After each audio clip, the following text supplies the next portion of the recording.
What up, everybody? Welcome to another episode of Rain Race with my boy, AJ Richardson. And today, we got a Dallas legend. We got a 10-time NBA vet. We got my guy, Josh Howard. And as y'all know, we are sponsored by DraftKings. So y'all go to DraftKings right now, download the app, and use promo code RACE. Now let's get to the episode.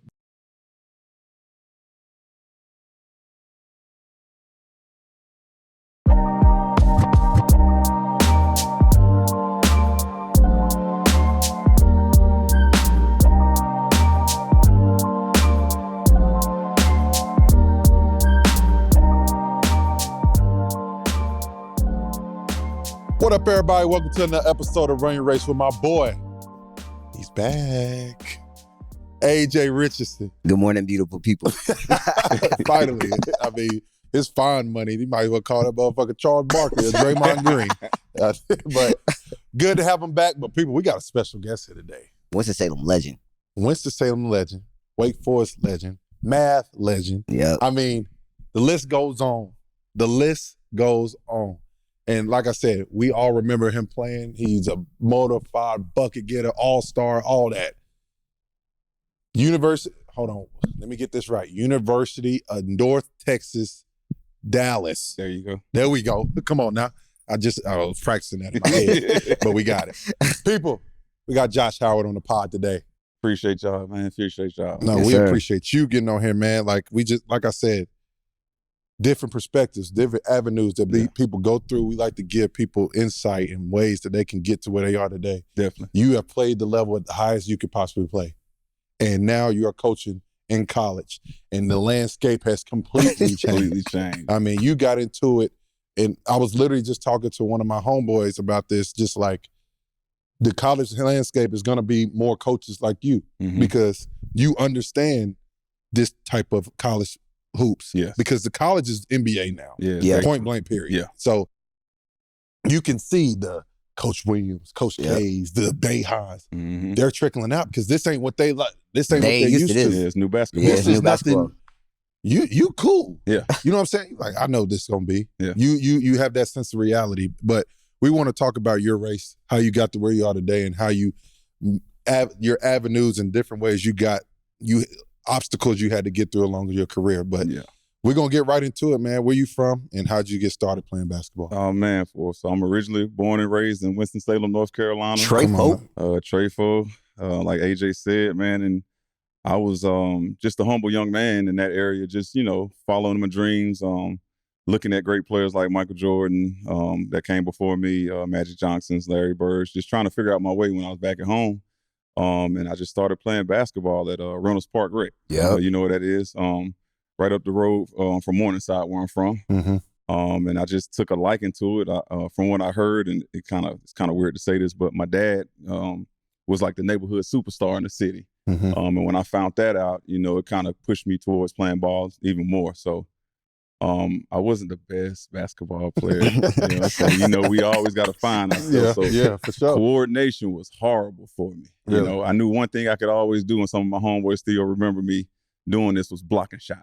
I always had an uncanny time to block a shot. So for me, just trying to figure out that about myself as I came to was pretty cool. But, man, once I entered high school, man, it was just like a light bulb switch. I had a great coach in Napoleon Cloud, which was, I would say, a real-respected black coach in the area that just taught guys like Kevin Thompson, Brian Fagans, who came before me, that went to NC State and played basketball overseas. Actually, Kevin Thompson got drafted by the Portland Trail Blazers, if I'm not mistaken, for a couple of years, and then went overseas to make his money.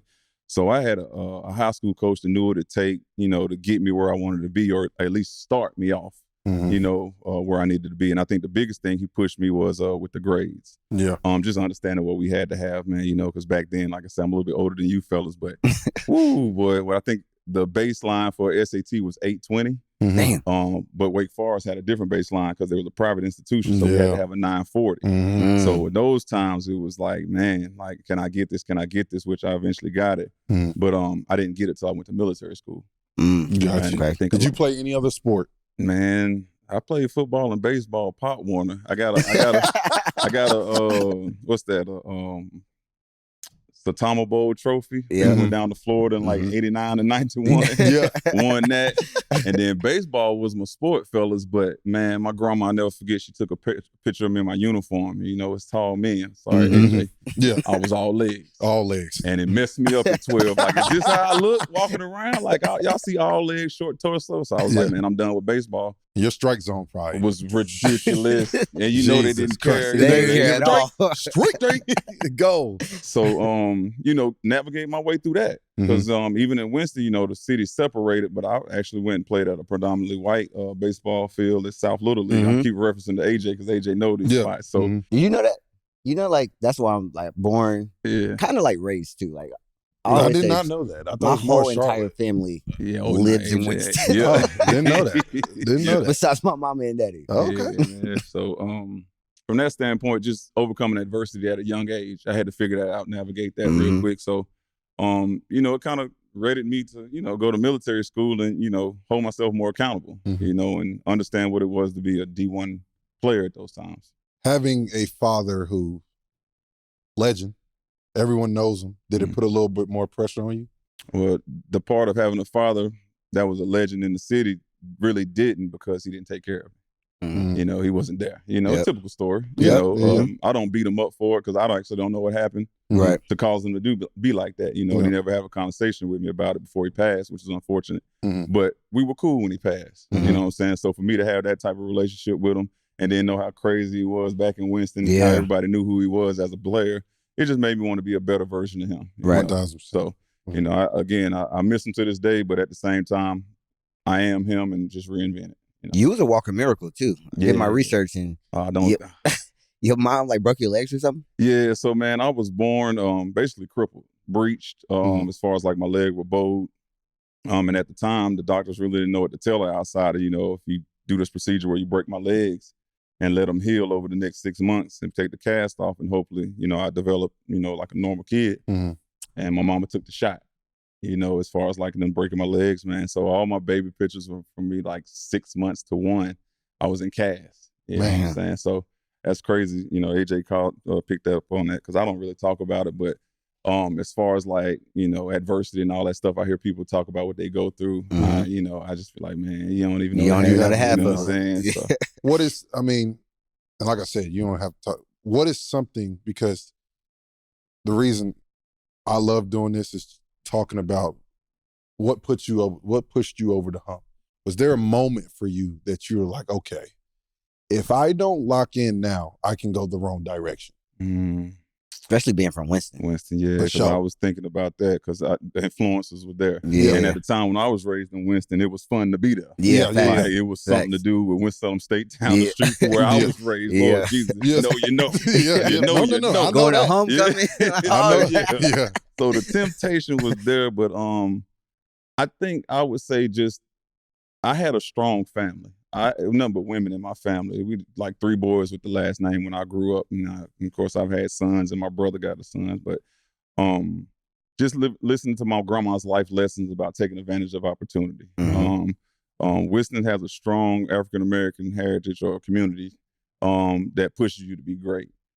So for me, having that push from my city and my family just made me realize I couldn't lose the mistake. So I would really say my coming to Jesus moment about not playing around with it when I was the man in Winston for those 2 years of high school, my junior and senior year, Northwest Player of the Year, all the kind of accolades, but I didn't go straight to college.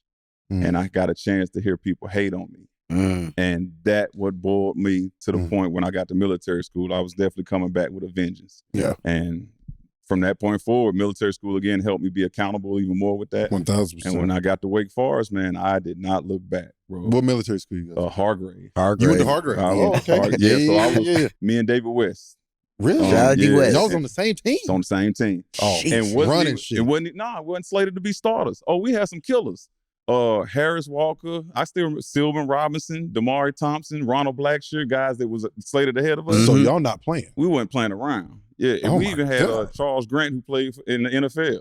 He was on our team one time. We got suspended. We ain't got that, we had to put some football players on the team. We was young and wild. Yeah, for sure. But those moments right there kind of made me realize, like, you know, at 17, I was already shipped off on my own, you know, and I had to push through and, you know, find my way, navigate my way, you know, so. When did you like hone in and be like, okay, I'm going to lock in on basketball? Because you said you could play baseball, you could play football. Yeah. When was it you like, okay, I need to pick a sport and I need to lock in on this? Yeah, I'd probably say 11th grade when I really like locked in. Late bloomer. Yeah, locked in because I was really late. I was a late bloomer. Like guys would pick me last and pick up games, 9th, 10th grade, you know, stuff like that. So that was other moments in my life where I was like, nah, I'm going to show these mugs. So, like you say, it clicked. In 11th grade, we was playing High Point Andrews, and it was the first time I scored double digits, 22 points. And one of my teammates, Torrey Woodbury, who played in the NFL, went to Winston State. He got his first dunk. We still talk about that to this day. at Andrews. Shout out to all my Andrews people in High Point. Sure. But yeah, man, those moments right there really was eye-opening moments for me about my confidence. And I know y'all know about that. Confidence is the other part that goes with athleticism. Yep, sure. And a lot of people don't realize that. For sure. Man. So that's what got me to where I was as far as high school and just pushing through and knowing that I can go play college ball. And that's a perfect segue because I think that's the biggest thing with LeBron James to somebody who just starting to play basketball. There's nobody on earth that has more confidence than LeBron James to play basketball. 100%. And that's all that comes down that's to. It. You know what I'm saying? Like he just don't give a fuck. He don't. And he's earned that. Yep. So that confidence, what was it that built that? Because a lot of guys that we've talked about, for example, is like you go against somebody, you see somebody, and then you hold your own. You're like, hold on, wait a minute. Yeah. I'm nice. Yeah. What was that for you? I would probably say when I never got ranked as high as like 50 in the state of North Carolina. Oh, hell no. Yeah. I think the highest I ever got was 88. For real? Yeah, and I was player of the year in the Northwest region 2 times in a row. Hell, it was some bullshit list that just came out yesterday. I ain't even on that. Fucking people tagging me on it, and I'm like, well, shit. You know, obviously somebody damn kid put this shit together. No, man, literally. You know, I don't let none of that shit ruffle my feathers because again, you know, once we get on this court at the end of the day, I know what I can do. That's you know what you do the I most know talking. what spots I'm gonna get to. I know I'm a D ass up. Yeah. 1,000%. You're gonna have to see me.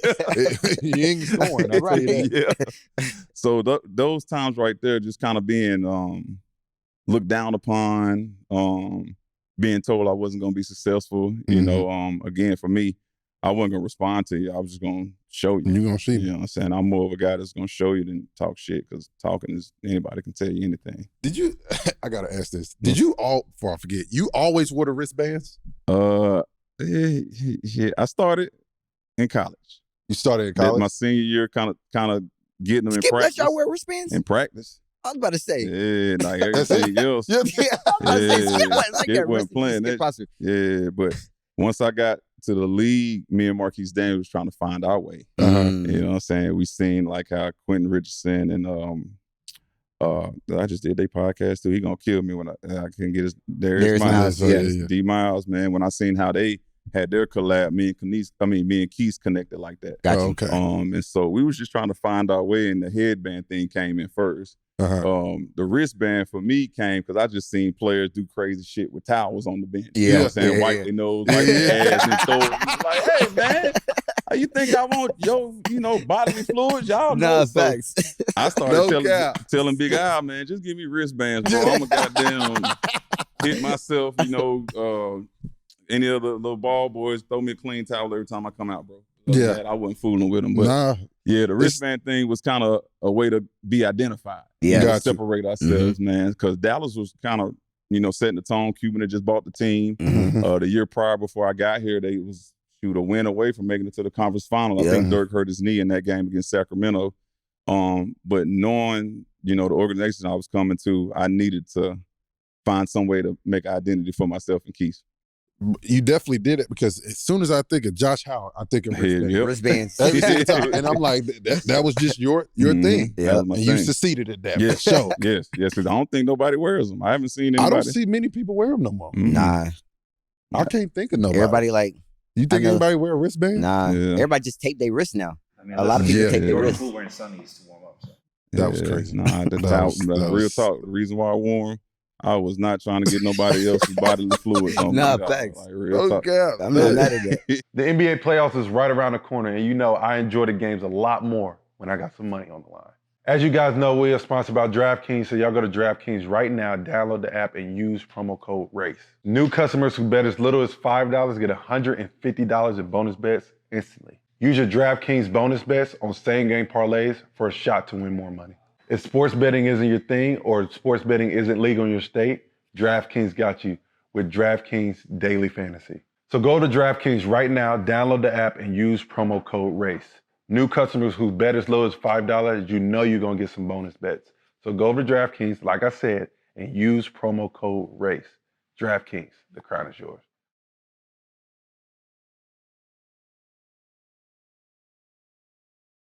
First offer.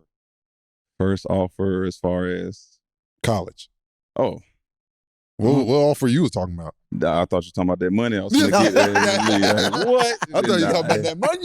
Yeah. Okay. First college offer, man, because I was just blessed to be talented and didn't really pay attention to it. So I got a lot of offers. I can tell you where I wanted to go. And I was listening to one of y'all podcasts earlier, and somebody went to Damian Wilkins. I wanted to go to NC State. But guess why I didn't go? They took Dame. They took Dame over me. Oh, really? Yeah, and so I was in military school, and I never forget, they was recruiting the hell out of me before I went to, got to Wake. Hargrave. I mean, Herb and them came to my mom's house, everything. Lined up ready. Man, I didn't pass the SAT like I told you. So when I got down to Hargrave, my senior year. So when I got to Hargrave, they still was recruiting me, but like I say, letters was then, so there was no damn text. For sure. So I started noticing the letters was getting thin to the point where I ain't getting no more letters by August. I was like, shit, it is what it is, Right. Next thing I know, I heard an announcement, Damian Wilkins going to NC State. I said, ain't this so? Ain't that bad. Like, ain't nobody reach out to me. Now, I commend Damian because he was killing, definitely deserving of it. But for me, I thought that was a place that I wanted to go, and they wanted me there, you know. But I never thought, as a young 17, 18-year-old kid, that they was telling somebody else the same dream. That was the one part I was new to as far as getting recruited. Yeah. So NC State definitely was number one on the list, and I took 2 recruiting visits to Appalachian State. Okay. And Buzz Peterson. He put me on the phone with MJ. Carolina didn't recruit me. I don't know what the hell. Shit, we could talk about that later. Yeah, we can get into it. We done dropped the ball on a lot of guys. Y'all definitely I'll say that right now. My goodness. Well, who would have been there? Who was at Carolina your year? Oh boy, when I say these names, you're gonna be like, bro. Ronald Curry. Joseph Forte. Brandon Haywood.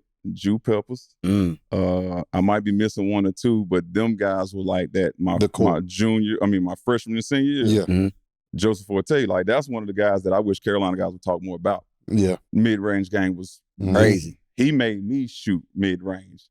Toughest guy I ever had to guard was between him and Juan Dixon. Really? Yes. Juan Dixon was a bucket.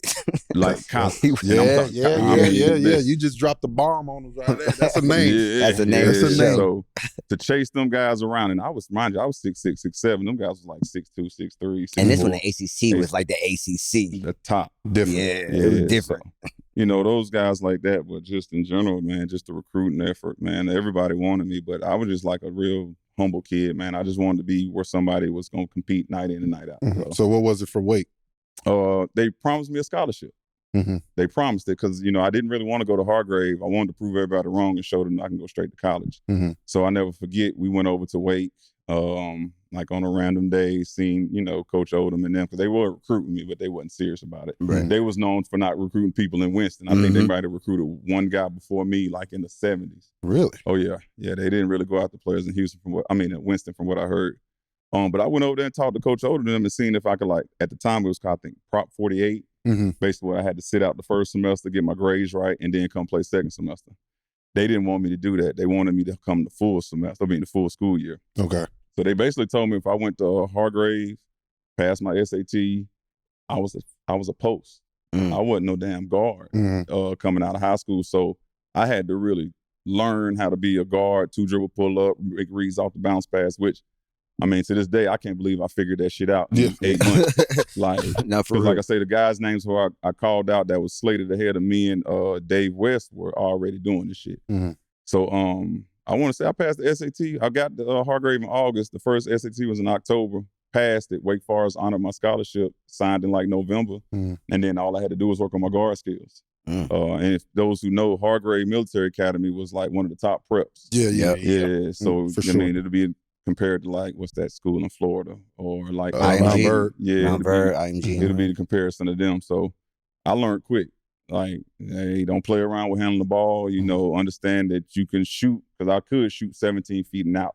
That's why my mid-range games translated so good, because it was like I already had that down pat. So once I figured all that out, man, I just started playing freely. Yeah. Just now you couldn't do nothing with me because I knew I could do what I could do and what I can do. So when you do the SAT, so like you took it your senior year. Yeah, bombed it. Oh, okay. It was just bad. Bombed it. Partied the night before. I can tell you that story too, but I remember like it was verbatim yesterday. Partied with one of my best friends that went to Appalachian State. SAT was like 9 o'clock in the morning. Man, I can get home about 3. Yeah. Got my ass up at 5 and didn't prep or nothing. Like, oh, this is like a regular test. Man, I got over the rental and bombed it. I ain't taking no more. I was like, man, I ain't gonna get into college, man. So I just was scared to take it. You know what I'm saying? I didn't want to take it no more. Test anxiety. I know people know about that. So for sure. But like I say, once I got to Hargrave, and man, like I say, 2 months of really like studying, I passed it, man, with ease, man. So it got to be crazy when you like. It's a different level when you go to Wake Forest. You got to be a little bit higher. You know it than everybody else. So shit, I would have took Wake off mine. Yeah, because again, Wake. Yeah, and like I said, man, I was just like, all right, it's a small school, but it's one of the top middle schools in the ACC, and that's when ACC was popular. So for me, it was just like, man, let me go ahead and see if I can slide on there. What was the other school that was close? Probably App State. You was close to going there. Yeah, because Buzz, he was just consistent. He was consistent. Like I say, NC State. That's all we looking for. Yeah, I was just looking for consistency. I was about to say, what as a player, what was you looking for? Field. Yeah, what was you man, looking just for somewhere where I knew I didn't have to worry about no coach playing with my head. Yeah, because we all done seen. We done seen stuff like that for sure. So when I figured that part out, man, it was just like, man, again, I'm looking for teammates that really cut for one another, that ain't gonna back down, and just want to win. Before we get to college, I got to know, who was a guy that you saw and just like, okay, I need to get to that level? Because I would say, for me, I remember going to Dudley High School and seeing John Wall play live. Yeah. And I was like, okay. Yeah. I need to. This is where I need to be. This is where I need to be. I got a lot of work to do. Because he was. Wall was crazy. He was crazy in high school. Let me see who, because I know it's a little bit more old school, and I'm not gonna say cliche Michael Jordan stuff, because of course you say him, but he was the coach then. But I was big on liking watching Scottie play, Scottie Pippen, because he played the game, knew his role. That was really it. Now you got me thinking, but it took place in college though. I was a big Kenyon Martin fan. So I never forget, my girlfriend at the time when I was at Wake Forest, a freshman, she went to UNC Charlotte, and they came down to play, Cincinnati came to play UNC Charlotte, and she got me tickets. Best time of my life. And those who watched Kenyon play, I tried to mimic this shit. It was so funny, but anytime Kenyon would dunk, he would just shake the ring. You remember that? So my skinny ass, you imagine me 190 doing the same shit, like, Kenyon Martin. I never forget when I got in the league, and he can, attest to this. I told him, I said, bro, you and KG were my favorite. You know what I'm saying? Like, bro, I love watching y'all play in college. And KG, of course, went straight to high school. I mean, from high school to the league. But them two guys were like guys that I kind of really like you said, just honed in on. Shit. I got some work to do. You know what I'm saying? Because them boys came to play. Was it more, was that your favorite guys? Because you said you were thinking you were going to be a post. You think you were going to play the 4. Exactly. So is that kind of where your thinking was? Like, okay. Yep. Where's my position? I was trying to find it. Like I say, Scottie was cool because I wanted to handle the ball, but also I knew what I could and couldn't do. Yeah. You know your limitations. Man. 2 dribbles full. Hey, here you go. Here you go, Theo. Hey, I'm gonna cut back though, bro. Come on back to me.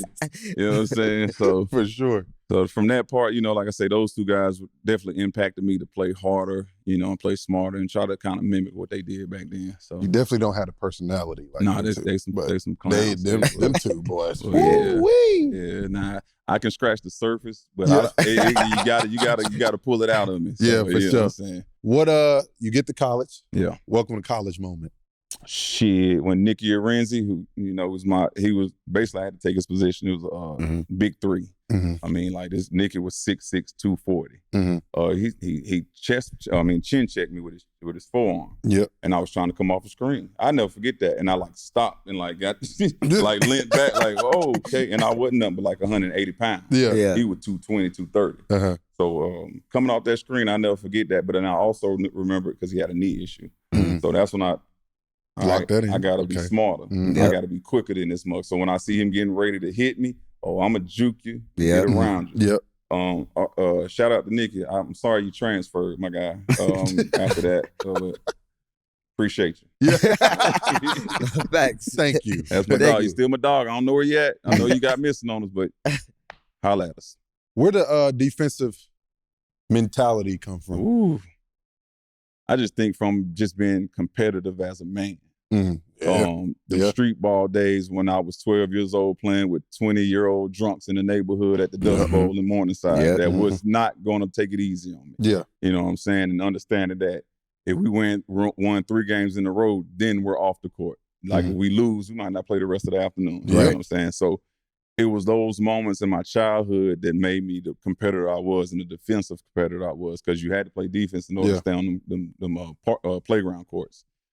So that's where that came from, and just having defensive-minded coaches. Because I definitely Coach Cloud, who was high school, Coach Shepard, who was military school, and Coach Odom, and Coach Prosser Reston. So they didn't play about defense. Not at all. And communicating too. Yep. So that was really instilled in me. So even when I'm moving forward to Dallas and got to a team that I ain't never had a coach and Nelly say, shoot the ball. Yeah. Nelly told us to shoot. So it really made me comfortable in knowing that, all right, I could play defense. And he gonna love me for that because he didn't have nobody at the time. But, I had to figure out the offensive part. But defensively, it was just I got off on stopping other people that thought they can beat me. 1,000%. Man, I was always that guy that had to guard from high school to college. I had to guard the toughest guys, man, and I took it as a challenge. If I knew your average was 15, you getting 12. Yeah. if you get 15, you're not getting your average. Yeah, that was the goal. And also, I also knew I had to give you buckets too on the back end. So for sure, that it was just a fun little mix for me, man, because you don't get too many guys that I guess they call them 3-and-D guys now, but I could do a little bit more with it. So it's crazy because you making that statement is something that I think a lot of people need to take from this pod, because that's missing earning and having to be humbled. Mm-hmm. That right there, as far as if you don't win, you might not play the rest of the day. Yeah. Kids nowadays don't really got to earn shit at all. Mm-mm. You know what I'm saying? And that's kind of, in my opinion, what's the game is going in a beautiful direction. Mm-hmm. Yeah. Guys are more talented than ever. Mm-hmm. Facts. But the accountability and the wherewithal of understanding you got to earn this shit is, we're losing that. Losing it. And it's sad to see, because I will ultimately say my class, 2014, was the last class that we had to earn what the fuck we got. Because I know for a fact, when I was with CP3, we don't win, we don't get shit. Yeah, CP wasn't playing that. I know that. You're not getting no gear, bruh. You don't win, you don't get gear. Yeah. Regardless of what it meant, at the end of the day, you'd be like, oh, you just wanted the gear. Give a fuck. Yeah, John, it helped us. That's it helped us strive for something. Yeah. It's the same thing when you get to the league. Mm-hmm. What are you playing for? Yeah. You're playing to win, and you're playing for that next contract, right? Contract, yeah, bro. That the hunger's missing. The hunger's missing. You know what I'm saying? Yep. So the loyalty is the biggest thing. Yeah. Oh my God, bro. The kids not get so much access so quick, so early now. And loyalty, I always say loyalty and basketball don't go together no more. And I would be willing to say that like I said, you playing against drunks in Winston-Salem helped you more than anything fucking else. Yeah. And I knew I had to get my ass on safe too, right? Exactly. For sure. Yeah. And I would say the same thing. I had to jump over this little ass creek to get to the court. Yeah. And I barely played. But when I played, I was like, fuck, finally. Yeah. You know what I'm saying? But then they out there whooping my ass. Yeah. That's what kids doing now. They taking car services to the damn That's gym. it. Yeah. Ubering. Uber. Yeah. Like motherfuckers Uber. And not just Uber. Uber X. Uber X. Uber Black. The hell are we Like, doing? what the big hell money. is going on? Yeah. What are we doing right now? Nah, man. Like I said, that's what I love about this is just like we can look back on those times and just know that's what really made us who we are. Yeah. And another thing is you had to mature. You didn't want to do it, but going to military school probably helped you tremendously. Yeah, bro. You know what I'm saying? Because you're not thinking about that, but those little things as far as discipline, understanding I went to military school my freshman year. Your ass better be on time. You better be, boy. You better be on time. You better okay? be on time. And like I said, the old school coaches. Yeah. You had a Wake Forest Prosser, right? Prosser, yeah. I had Coach Williams. Yeah. Coach Prosser didn't play. He didn't play. What was his motto? Being on time is, if you on time, you late. You It's the late, same yeah. thing. You Coach on time, Williams you installed late. the same thing, and it's Yeah. just like that's just the leeway is just so much more now. It's kind of sad to see. I'm not gonna hold you. Yeah, it really is. When did you realize you could play at the college level and play and dominate? Man, and that's crazy you asked me that because I really had a real live epiphany breaking the huddle one time. Really? Yeah, Robert O'Kelly, that was my teammate. He was ACC freshman of the year. Could fill it up, but I seen his career start here and go down. And I never forget in the game he was struggling to make shots, and Dave Odom really depended on him. Like I mean, Kelly was killing. And I never forget I was killing too, but no players ran for me, none of that. And I never worried about that. But I just remember breaking the huddle and saying to myself, or something saying to me that I really love this game. And from that point forward, man, I just put my all into really being the best player I could in every possession. So that was like a real live moment that I still to this day can really sit back and be like, damn, man, I'm just blessed to play this game, man. But the reason why that came too is because I was looking at O'Kelly's face in the huddle when he couldn't get it together. And it was just like, to me, like mentally, like regardless of what's going on, man, you should still be able to push through that and have fun doing it. Yeah. Like it wasn't your day that day. You know what I'm saying? So if you keep digging a hole that makes it worse, then you're never gonna dig out of it. So you gotta find some plane to get out of that hole, man. Like, so you gotta start being happy right then and there. 1000%. You know what I'm saying? Like, I don't know what it's gonna take, but you better think about your favorite rap song or your favorite piece of candy or something grandma said to you and get back on point, man. So for me, that made me realize no matter what happened in the situation of basketball, like always bring joy to it. Always understand that it's a game. I use that for a definition of my players when they get pissed off at me for getting on the ass. What's the definition of a game? Something that you do for fun. Yeah. It's fun. Yeah, it's fun. This game is supposed to be fun. Yeah, so why are you over here, all face twisted up or, I ain't going to talk about the referees because I did talk shit to refs. But, I always got something to say to them. I to this day as a coach, boy. Anyway, we're going to talk about that another day.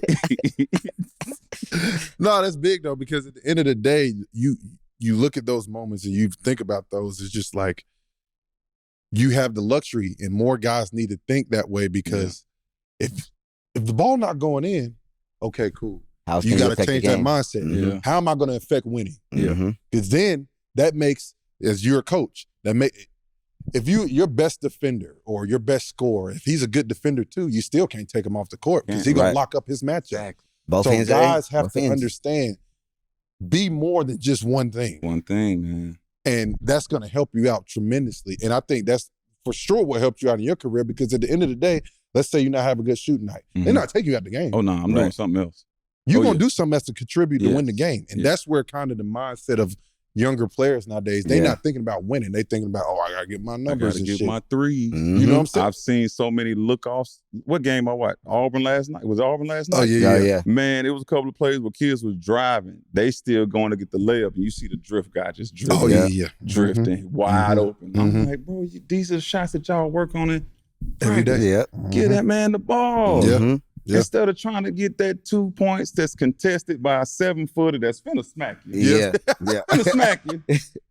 It's like you say, man, for me, like how you started it off, man, like, me being who I am and seeing the basketball play change, it's still frustrating. Yeah. Because these kids, prime example, I told my guys, I'm not doing no summer workouts this year because y'all don't retain what I teach y'all and apply it to the game. Like, why would I do that when I know all you're going to do is come down and shoot a three? Yeah. Now, granted, my guys know don't play with me like that. Yeah, right. Come on, man. I've been doing this too long, dog. Like, what? Like, you don't even practice in practice. Like, what I look like? So, from that aspect of it, I still sit back and look like I still run plays. I mean, I might let you get into like a drag set where you pass cut field, but no, if I know defense is on this, man, you better know this play. This play, because I sit back watching these college games, coach would call a play, I see like 3 guys going one way and 2 going the other. And that ain't basketball, man. That wasn't what we were taught. Nah, for sure. You know what I'm saying? At least be able to do a set, run a set, instead of just thinking me. Yeah. Like, set that back screen for that guy so he can get a layup, so he can play even harder defense, because we already know he don't get the ball. Because guess what? You set the back screen, he get the layup. Who's going to be open the next time? Yep. I'll tell you, boy, that's savvy, boy.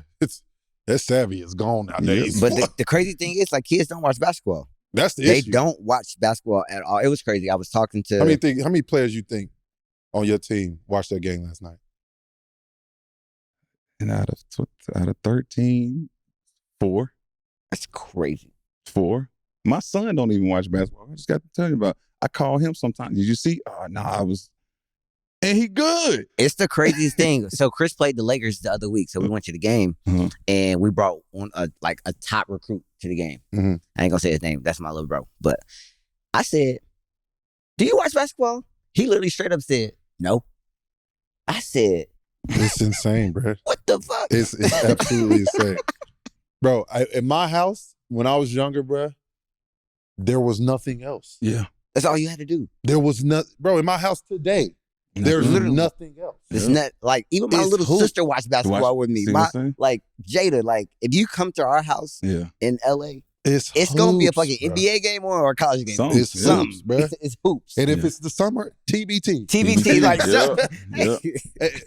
it's getting lost, man. And that's where you learn. Yeah, that's where you learn the game. And I'm just like, it's mind-boggling to me. Yeah. For all my people who rock with Run Your Race, you know it's a little bit more fun when you got some money on the line. I'm about to bless y'all with a new platform where you don't have to rely on your gut when you place a bet with Outlier. If you want a better chance to hit on your bet, use Outlier because they give you data from 5, 10, even 20 games to give you a chance to win more bread. They make it easy by providing historical data to make your bets. And on top of that, they help you filter through any league, game, or player to find the highest hit rates. And they also help you analyze trends, performance data, and matchups for every bet. Wouldn't it be easy if they told you Rudy Gobert didn't average 12 points in the last 5 games? So head over to Outlier right now and get 7 free days and start betting smarter. Outlier. When was your first game you got off? In the league? No, in college. College. When we played Kansas. First interview ever, too. They came down to Winston. We beat them, and I think I either had 20 or 21. And they put me on ESPN, and I destroyed the interview. Scared, heart beating, stuttering. We got to find the interview, You bro. got to find the hairline was getting pushed back from the barber. I remember all that. But I was like, damn, Josh, first game you rocked out. And it was my sophomore year, too, so it was just like unexpected. You know what I'm saying? It's just all the hard work put in. But was Wake nice when you got there, or you like put Wake on the map? Robert O'Kelly. Robert, okay. Like his freshman year, like this kid, like dude was lights out. You know what I'm saying? In the sophomore year, he was cool. I came when he was a junior. And so I kind of had to play my role because Darius Sangala was another big that who, you know what I'm saying? So again, I just had to find my way. So I went from averaging, I still remember this, 8 points my freshman year to 12 my second year. And then it just kept going, rising. But yeah, that's sophomore year against Kansas, man. And they had like, was Kenneth Gregory. I think Kurt Heinrich was there. Had a couple of other guys that was tough at Kansas. But I remember the return game that next year, they smacked us in their little field house. Yeah. Wait a minute. What year was that? 2002. So if I came in 99, 2000, that was 2000, 2001. So that was Coach Williams. Yeah, Coach Williams, I think, was there. My Carolina, when I had to play against Shaw, it was weird. So It was Guthridge. Guthridge, and I remember I cussed out Matt Daugherty. Sorry, Matt. Shout out Matt. Matt, he'll probably tell you because he said something back, and I remember forget. I was like, "Fuck you, man! Get out of here, man!" And then after the game, he was cool, and I think I seen him in the league somewhere, and he was cool. But Carolina time with those coaches was a little different because y'all was going through an identity crisis team. Yeah. I think I don't even want to bring up history, but I think we beat y'all so bad, and then Duke came in and beat y'all and broke our record. Damn. Yeah, it was something. You have to look that stuff up. Yeah, it was a wild year, y'all. But y'all got it together because when I left, y'all won the championship. Hey, listen, we fixed that real quick. Real quick. Coach Williams, we need you back. Come on, back. Come on back, my guy. Yeah. Talk about, because there's people gonna be in the same position as you, playing in your hometown. Oh, yeah. How did you manage that shit? And then you end up being the guy. Yeah, it was. Shit, not the guy. You honestly was the first guy, out of because Winston. they didn't. You know what I mean? From, Winston Salem. Yeah, man. So everything y'all just said, I really had to be humble. Yeah. Like I really couldn't let everybody tell me I was the best thing since sliced bread, as Coach Prosser would say.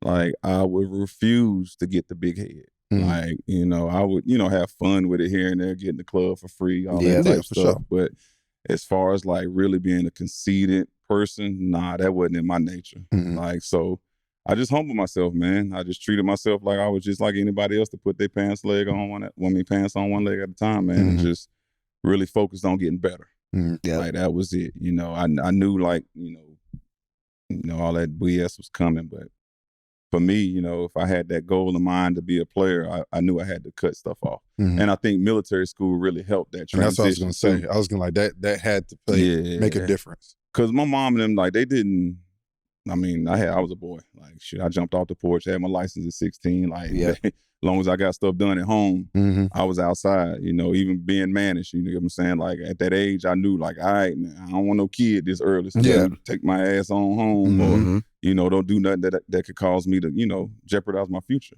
So, and I never wanted to embarrass, and I'm big on this, my family's last name.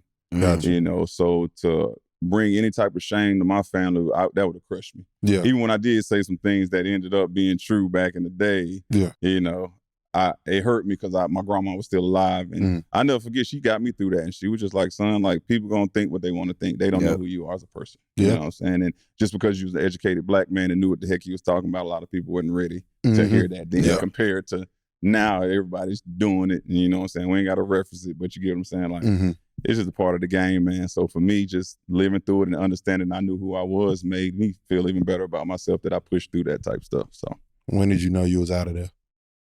Like retiring? College. No, not college. I'm talking about leaving college. Oh, shit. My junior year. Yeah, but I got hurt. I got hurt going into the NCAAs. And I talked to my grandma about it because if I'm not mistaken, Larry Brown and them, Philly had like the 15th pick. And Larry Brown, from what I heard, and agents was telling me like they was going to take me. And so I was like, I think I would have got to play with AI, and I think I would have been Andre Iguodala before he was with AI. That's what they was looking for. Yeah. But when I twisted my ankle real bad, I had a high ankle sprain. Y'all know, guys fell on me. And I didn't have a good season. I mean, a good NCAAs. But then, back then, if you don't have a good NCAA, you try to come out, you want to get drafted. So, man, I just, was like, all right, I'm going to come back my senior year. And what a hell of a senior year I had. Boy. I mean, I talked to Julius Hodge this morning. We talking about players we recruiting, but I've had to play against him, and he was runner-up for player of the year. Yeah. But it was just, we were slated to be the 9th team, finished 9th. My senior year. I was the only senior. My other senior, he actually tore his ACL the year prior, so he wasn't a no-go. And we brought in 5 freshmen. Eric Williams, Justin Gray. They gonna kill me. I'm old, fellas. Y'all know who y'all are. Yeah. But some good freshmen. Yeah, good freshmen, man. My boy Vitas Danilus from Lithuania. Because he can stretch your floor. Yeah, he can stretch the floor. He played with Chris. And Coach Prosser, man, he just helped me learn how to will people to win. Yeah. And that's a lost art too. So you can have some guys that ain't as talented, but if you can will them to play harder and get them to their spots, you're gonna win that game. So, for me, that senior year was really the part that really was eye-opening for me. It's like you say, keeping a low profile, not getting the big head, Yep. Not responding to them haters that didn't think I was going to come back to Wake Forest and do this shit right in front of them. Yeah. You know what I'm saying? Even some of my friends that I thought were friends that was hating on me, they got a chance to watch me, shit on me. Yeah. You know what I'm saying? I hate to say it, but, that's why I say karma. I believe in karma. Because it 100%. works. You know what I'm saying? Like, I think stuff always comes back full circle, especially how you handle certain things. So, if I wouldn't have had the right people in my corner that senior year, I wouldn't have been as successful as I was too. Yeah, that makes a lot of sense. I know, like, you're a big family guy. Yeah. And I know, our family is like hella close. And stuff. Exactly, yeah. So when Chris was at Wake, I know how deep we was at the games. Exactly. How was it for you? It was deep. Yeah. Like you said, it was deep. It was deep. And shout out to Wake because they didn't have like, a cap on the ticket. No, literally. Like they would get, like if I needed 12 tickets, I got 12 tickets. Yep. You know what I'm saying? And I think that was the fun part about it being a private institution. They could do what they want. Yeah. So from that standpoint, I was just thankful. But even to the fact that my grandma, she never came to any of my high school games because she thought people was hurting me. But in turn, like I was hurting people. So I used to tell her that all the time. I was like, yeah, you better come see me play. But she got a chance to see me play in college, which was cool because, again, she was the matriarch of the family and she started that stuff. So I just appreciate Wake for giving us hometown kids, me and Chris, a chance, man. Because like I say, before me, I think it was a young man like in the 70s that played, but he didn't play as much, you know what I'm saying? But after that, like I was the first. So, just thankful to, live through that and really inspire. Because even after Chris, man, we had so many guys from our city, like Harry's, play ball, Rayshawn Terry. Travis Holcomb Phase, Witt. Like, I mean, I can go on and on with Winston guys, man. But it was just a blessing, I guess you can see, for me to say, to be the catalyst to, open that door for guys to, come out of my hometown and really just take it serious. For sure. For sure. It's league time. League time. You did all you can do. Yep. You have overstayed your welcome. Yeah, it's time to go. No extra year, no red shirt, no fifth, sixth, eighth, ninth. Bro, Yeah. I saw a dude from Miami, 9th year in football. 9 years, bro. That's insane. Ain't it a dude like the dude from Creighton? He played like 6 years. His son was in the stands and stuff, and they were saying how he a dad. I was like, damn. I mean, damn, it's time. Right. Yeah. I was like, Well, hey, man, I ain't gonna bullshit you. I had a 28-year-old on my team 2 years ago. So, that's crazy. Yeah, and he got his military benefit. I'm telling you. In the pot on that. That shit is over. Crazy. Military benefits in 28. It is over. You are a legend, son. Yeah, for real. Yeah, For Oh, real. he ain't no son no more. Nah, he's grown. Yeah, Yeah. he's grown. That's that crazy. is crazy. But you go to the league. How many workouts you do? 9. You did 9. Because I was player of the year, ACC. Everybody thought I was going to be a top lottery pick, which was cool. I showed out in every workout. I think my interview part was the part that, people couldn't, from what I seen, they said I did everything good, but not one thing great. Yeah, so, that for don't me, make fucking sense to me, though. stupid. It didn't make no sense to me. That shit makes no sense to me. Yeah, so all you general managers is probably fired, and the ones that's still there, Literally. it was wrong. Like, you're probably wrong 50% of the time. I'm looking at the camera because I know y'all don't really know basketball. Like, Literally. We're going to leave that for another day, too. That makes no sense. None, man. Why wouldn't you want a guy that can do everything good? Like, because all it takes is, like you said, we just talked about it. If I'm not doing one thing, I can turn around and do another. Exactly. But if I'm just shooting threes, the hell I look like just getting two, like, right. Then just be out there chucking threes, and that's the problem now. You know what I'm saying? That's why the game has changed. These kids just want to think they Steph. They don't see the work ethic that goes into that. So even that goes to the point of me, like, knowing when I got to Dallas, I was around Nash, Finley, Dirk. These are all-stars. Rookie year. You think I'm finna come in there BSing? No, you better come with it. I ain't partied the first year I was here. Yeah, because you said the last year they was one game away from the and finals. they got a different mindset. Different. Because if you're not with it, they'll ship your ass right out of here. Ass right out of here. And What's they your was in best straight workout? winning mode. Yeah, best workout I want to say was in New Orleans. I know Dante Jones was there and Kyle Korver was there. I forgot the four, because we did fours. I forgot who the second one was, but that was, I can say hands down, that was probably one of the best workouts. And I got the chance to work out with Adrian Dantley leading up to my workouts. And for those who don't know, Adrian Dantley's Hall of Famer. Yeah. I mean, all-star killer player from the back in the day, and to have his hindsight to change the way I played the game before getting into the league helped out a lot too. So just understanding me and who I was and what I brought to my team is what helped me, you know, be successful my rookie year. Worst workout? Shoot. The ones I didn't have probably, because I ain't even gonna front, bro, because I didn't have to do many. Yeah. You know, and I was ready. You know what? Now you got me thinking. Utah, because I didn't want to get drafted by Utah. Sorry, Utah. And it ended up playing for him. Like, ended up playing for him. So for me, I just didn't want to spend my rookie year just going straight to Utah. Yeah. I forgot who they took too, but the young man played for like 3 years there or something like that, and he got traded. I think it was a kid went to he went from Utah. He was an overseas guy too. He went from Utah to Cleveland. Gotcha. So I do remember that. Yeah. What was where'd you think you were gonna go? Oh man, Philly. Draft night. Let's just go down draft night. What was draft night like for you? It was a lot of anxiety. Yeah. Definitely was at home with the family. I wasn't doing the bells and whistles going up there to New York. Yep. That just Yep. They didn't appease me to get up there and just shake hands with somebody that I didn't know. So I was just like, I stay at home. Shake hands with somebody I don't know. Hey man, I'm just being honest. Rest his soul for too. Winston. Yeah. Hey, listen, he is from the Trey through. For sure. I don't know this brother, bro. I know I'm gonna work Rest with in him, peace. but you know, like he ain't gonna come see me play, man. He ain't gonna shake my hand. He ain't gonna say, "Hey, Josh, you wanna go have a steak or something?" I mean, just be honest with myself. Yeah, Real shit, man. Yeah, man. So that draft night, because my agent was there, this gonna be funny too. We was out in Louisville. My mom had just moved to Louisville. Still trying to figure out how she moved out there from where we came from. But that's another story. That's another story too. How you get there? Yeah.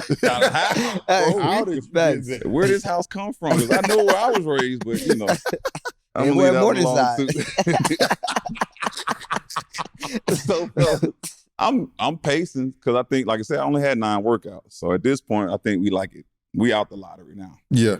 So I'm like, shit, I don't know where I'm finna go. You know, like I ain't work out for 9 teams. Who the hell? I see my agent over there in the corner. So by this time, me and my homeboys done went outside. You know, agent don't even come out there and hang out with us because he's scared somebody finna whoop his ass. Yeah. You know?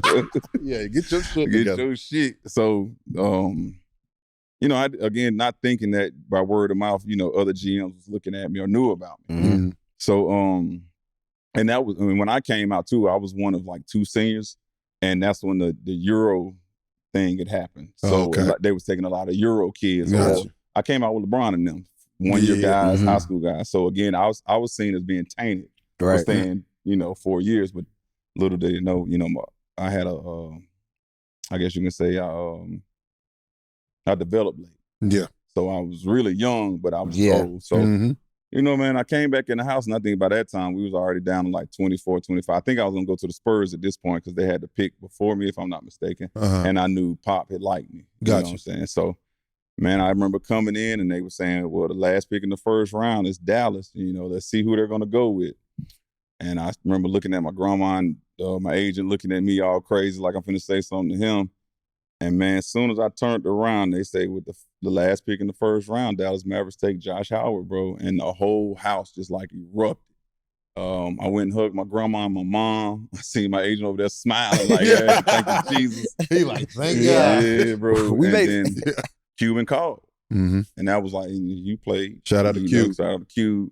Hey, man, congratulations to me again, man. I'm in my head like conscious. I'm thinking like I got drafted, but it's just guaranteed. You know, I had to walk over to my agent. I said, man, so what? I'm just gonna go play. He was like, nah, you're gonna be there for 3 years. So I'm like, what? Like, You're okay, good, like what? Like, all right, so cool.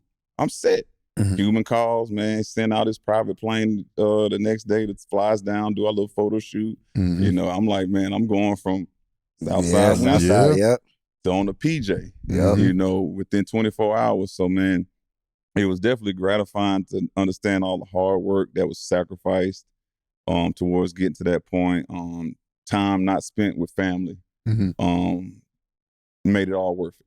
You know what I'm saying? And so and then to be drafted by an organization that was ahead of the curve. Cuban taught us so much off the court, dealing with your finances. Hell, he gave me advice on women. You know what I'm saying? So a lot of owners wouldn't be on the plane with their team, talking to him the way he did. So that's why I say hands down, Cuban is my favorite owner. For sure. And friend, man. Like he's a cool guy, man. For sure. I was about to say, like, talk about that, because I think, like you said, like a lot of owners don't really have a relationship with their players. But we see Mark Cuban is really like hands on. Like he courtside every game, shouting, screaming. I didn't play, and I can hit Cuba anytime I want. Like that's important. That's what I'm saying. That's real. important. That's real. That's just this is the type of genuine dude he is. Yeah. And I mean, you can talk about it, but like for me, to see somebody at that level and be so selfless and just like, with the, like, you see him working out, he's like, the motherfucker like he in Planet Fitness. It's well, because I live here, but I know where he be at. I ain't gonna say it on live TV, but it's crazy, bro. I'm just like, damn, this dude is just like everybody else. Yeah. And it fits back into my theme of who I am is like family. Yeah. It takes a real personable person to make you feel like you're home. And just want to be around them. Now, granted, I had the young Cuban, so we had to tell him to shut the hell up. That's my dog. I know you know that Cuban. For sure.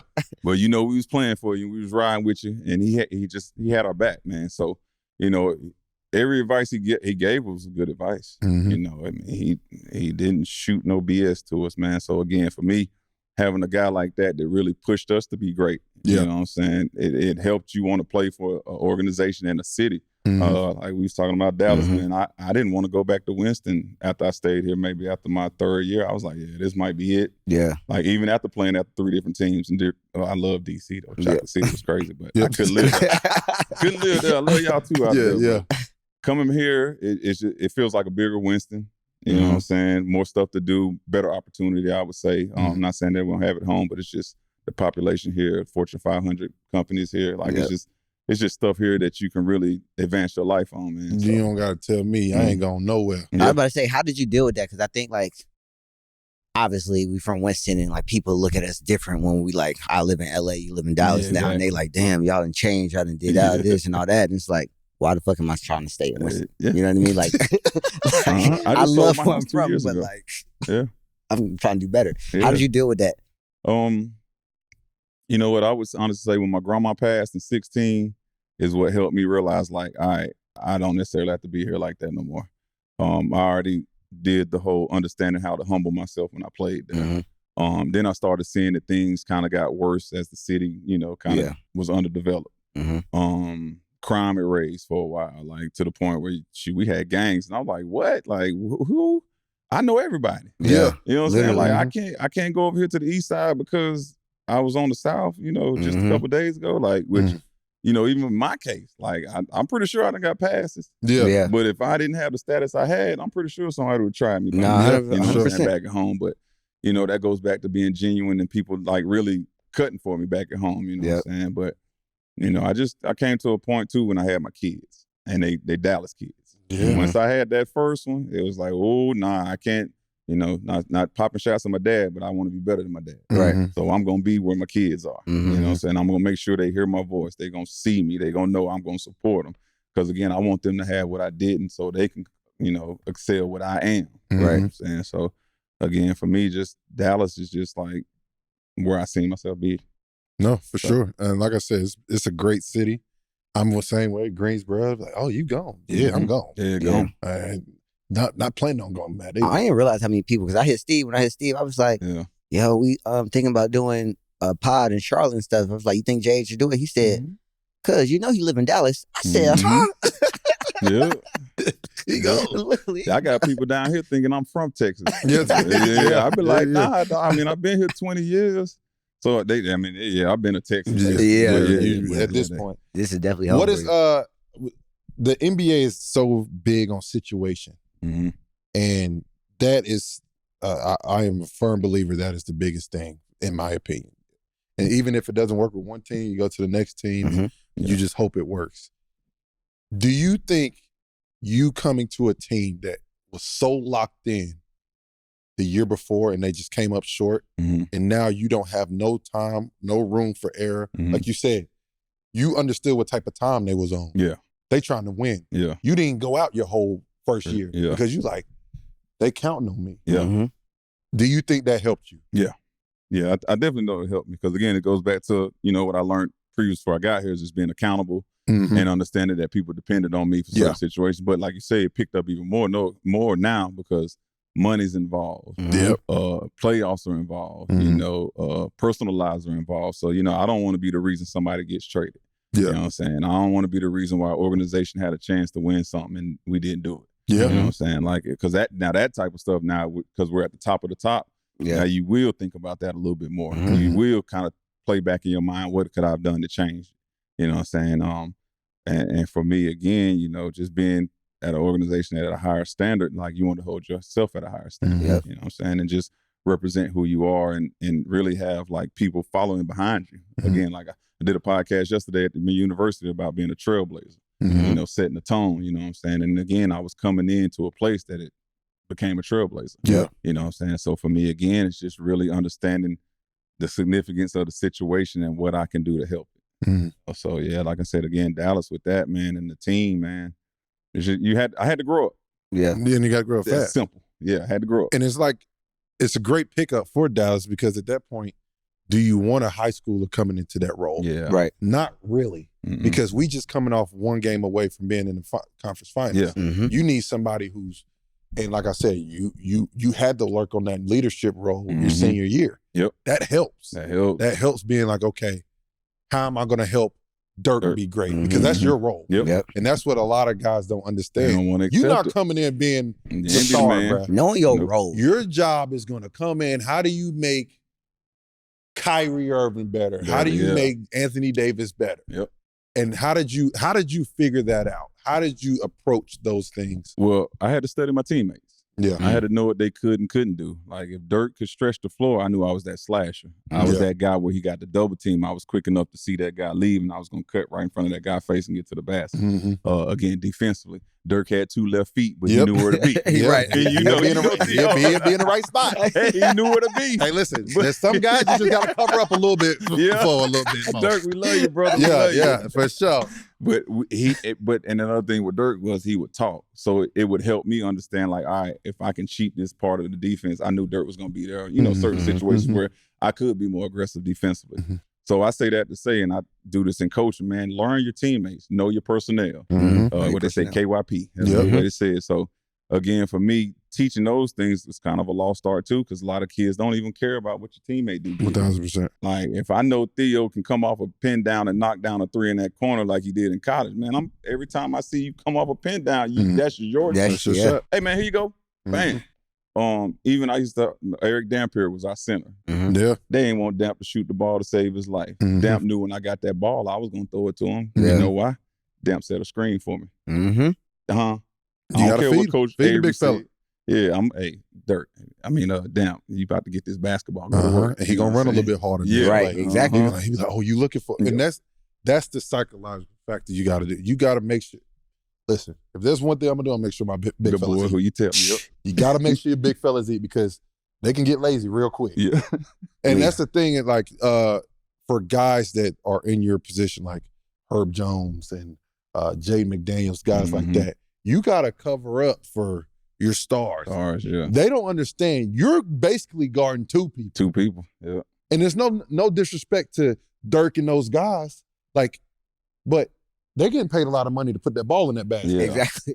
That's what they're getting paid to do. Your job is to make them look good. And if the more you do that, the more we're gonna give you some more bread. So figuring that out is huge. And like I said, Trailblazer, you are one of the first. And not first, but like there's a lot of guys that need to learn and understand 3-and-D can make you a lot of fucking money. Man, setting a fucking screen can make you a lot of money. Setting a screen and just understanding your role. Learning your role can make you a lot of fucking money. Make you a lot of money, man. What up? Welcome back to Theo's Picks. As you guys know, we are sponsored by DraftKings. So y'all go to DraftKings right now, download the app, and use promo code RACE. Now let's get to the picks. All right, first, we got Phoenix versus Boston in Boston. I got Boston. Like I said, Phoenix ain't playing good basketball right now, so I got Boston winning that one. Then we got OKC versus Houston in Houston. I got OKC winning that one. Both teams playing good basketball. Houston is playing for the 2 seed, but OKC's just better. Then we have Denver versus Golden State in Golden State. Tough one. I think I'm going to go Denver in that one. I know Golden State's playing good basketball, but I think Denver's going to come out and win that game. Then we got Dallas versus LA in LA. I'm going to go Dallas. Upset City. I'm going to go Dallas. I think with hopefully guys come back and they're doing their thing.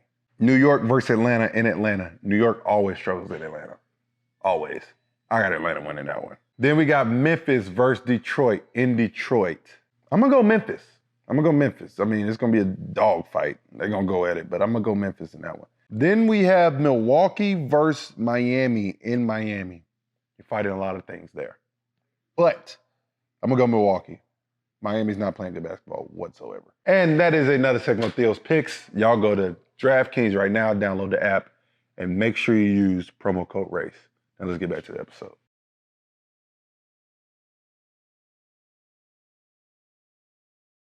What was the game for you that you felt comfortable? You got your confidence in the league. Oh. And then tell us the game where you got cooked. Well, comfortable. Well, I guess I can go with the season high game where I think I scored 47 against Utah. Yeah, 47? Yeah, that's your All-Star year? And against Utah, a defensive team. That was your All-Star year? Yeah, I think so. Yeah, 27. Yeah, so that was my third or fourth year. 47? Yeah, you were pretty bro. Comfortable. Yeah. Like it was like it was an unconscious moment. It was Play like, the clip. Yeah, it was like one that of those gotta be out there. Yeah, it was real surreal. Everything was step backs. I mean, I was getting to the basket. Yeah. I mean, just from the start of the game to the end. And I think they took me out like the last 5 minutes. I could have had more. And it was they a didn't close let game. you get 50? Mm-mm. That's some bullshit. Now you don't want me to give you my reason why I think we're gonna say that for another episode. That's some bullshit. Oh, I supposed to have 50. No, I you was gotta supposed to have I need that 50 probably, piece. but- I need the 50 piece. And I I'm think- shooting the last 5 minutes. I'm shooting every fucking shot. No, literally. And if coach tried to take me out. Yeah, I mean, I should have, Like but that. like I said, I was the young one. Yeah. Oh, but okay. Gotcha. I think I scored that off of 19 shots. Damn. Like, so Efficient. I was efficient as hell. Okay. Yeah. Okay. Now Damn, the that's games crazy. that I bombed, I want to say those happened before I got paid because I was going through a situation where my agent was telling me that I was playing great at home, or the organization was telling him that I was playing great at home, but when I would go on the road, it was like 11 points. Yeah. You know, I would BS. I mean, I wouldn't BS. I was just trying to figure it out. Yeah. You know what I'm Yeah. saying? So, figuring that part out was the part that I knew if I didn't figure it out, I wasn't gonna get paid the money I wanted. Mm-hmm. You know what I'm saying? So, I always didn't play good in Indiana. I do know that. I don't know if it's the lights, them lying about them being the best basketball state when I know we from North Carolina. Come Yeah, on, I'm now. starting beef now with that one. Yeah. Yeah. Come on, bro. But That's easy. yeah. That's not even close. That's not man. close at all. Man. We have conversation with our homeboy Cam all the time. He's like, Cali, listen, man. No. Yeah, nah. First of all, the state too damn big. Yeah. So that don't even count. We the hoop state. We the hoop It's state, for straight sure. like that. You struggled in Indiana? Every time. I mean, it wasn't Never not one good game in 2 not years. one good game. And Sacramento was kind of like that too. Them two games, man. I don't know what it was. Yeah, to this day I couldn't figure that shit out. Like I just fuck. How was it being an all-star? Man, What was that had to be a it was gratifying feeling, bro. definitely gratifying, especially for who I was at the time. And that's- Yeah. In the league, because Mhm. remember that league when I was an all-star, Mhm. Kobe. I was about to say, who's in your KG, All-Star game? Man, Melo, LeBron, Damn. Ray Allen, Tony Parker, Tim Duncan. Like, I mean, Carlos Boozer. And that's when the All-Star game was competitive, too. Like, yeah. people were trying to Straight win. famers. Yeah. Straight famous, yeah. And I'm sitting up there trying to get my bearings together. Like, they picked me for this shit. Like, I'm good. You know what I'm saying? Like, damn, Josh. You done messed around and, showed people who you were. But again, a gratifying moment because I didn't grow up thinking I was going to be no all-star. And that was Yeah. that's after you got paid. When I got paid. No, it was my extension. No, it was my rookie deal, bro. It was my 4th year. I was a rookie still. Damn. Yeah, I just got You it. just yeah, got 'cause- the yeah. Damn, that's crazy. Yeah. What was your, what did you do when you went to All-Star? So I know, like Chris Dingus, like he he get whatever shoes he wearing, he had everybody sign them and stuff like that. Like, what was your thing? Well, shit, because it was my first and only. I should have made it my 5th year, but they hosed me. I ain't gonna get on that either. We checked the stats. We got a stat over there. Yeah. What was the stats of 5th year? We'll say 19.5. In my 5th year, Yeah, he averaged 27. That was crazy.